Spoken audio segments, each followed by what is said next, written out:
Should this trial be taking place at all? And could it hasten the criminalization of free speech? Joining me now, Kentucky Republican Congressman, House Judiciary Committee member Thomas Massie is back. Welcome back, Congressman. Thanks for having me on, Kennedy. So we're going to start the impeachment trial tomorrow. What do you expect we'll learn from the House managers as they lay out their case? Well, you know, part of the defense is the First Amendment, that the president had made a political speech and that's protected. And the Democrats have already attacked that.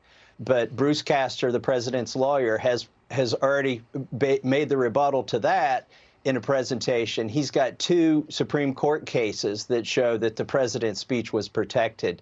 Look, Kennedy, I don't agree with everything the president said, but political speech is protected.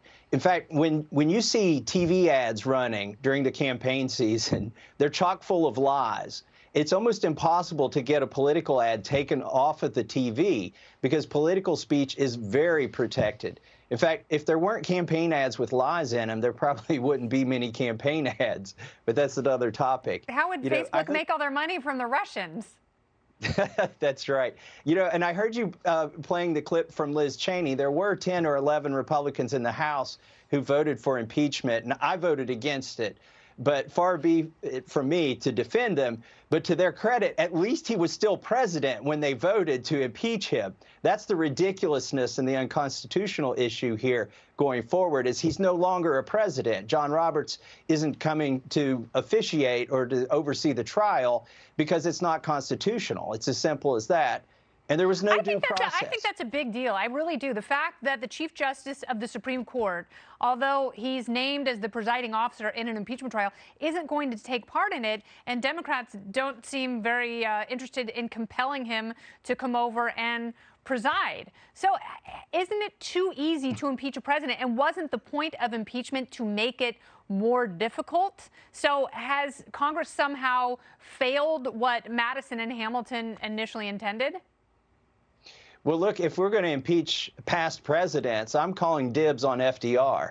I mean, this guy deserved to be impeached. Yeah, I get the first Johnson and Wilson, and then you can have FDR.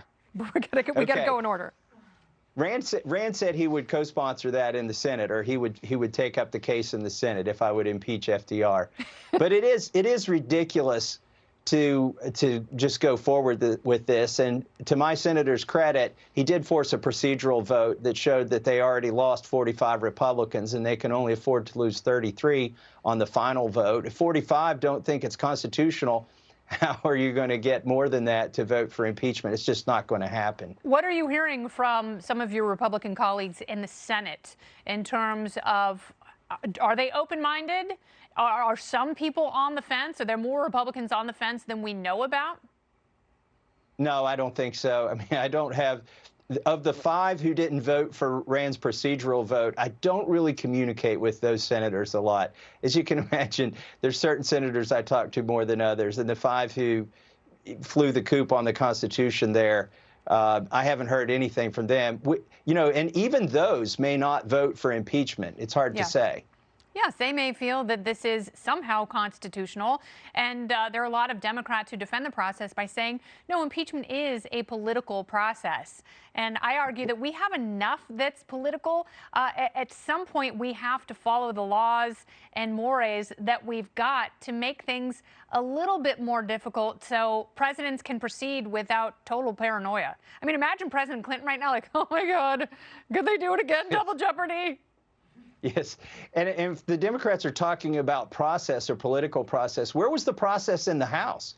The Judiciary Committee wasn't even formed yet when the impeachment came out. It's supposed to come from the Judiciary Committee, but Nancy Pelosi wouldn't let the Judiciary Committee form yet. She was still trying to cajole her members by offering them committee slots in order to make sure she would still be Speaker. So there wasn't a Judiciary Committee. These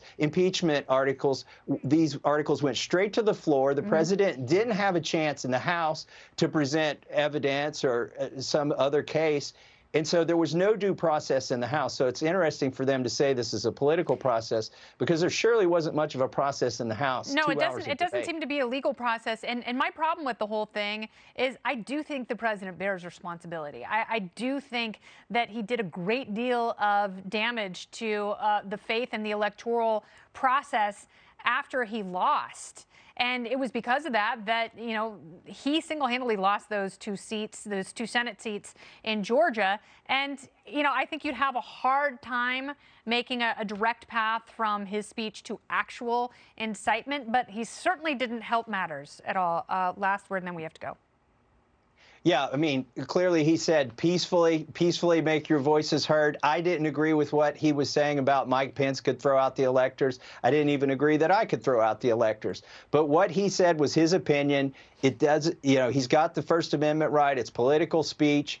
And so, this is a farce. It's a sham. It makes Adam Schiff's impeachment trial in the basement look like a fair impeachment compared to what they're doing now. Oh, Adam Schiff. He and Swalwell can just go on a mancation and stay there. Congressman Massie, thank you so much. Thanks, Kennedy.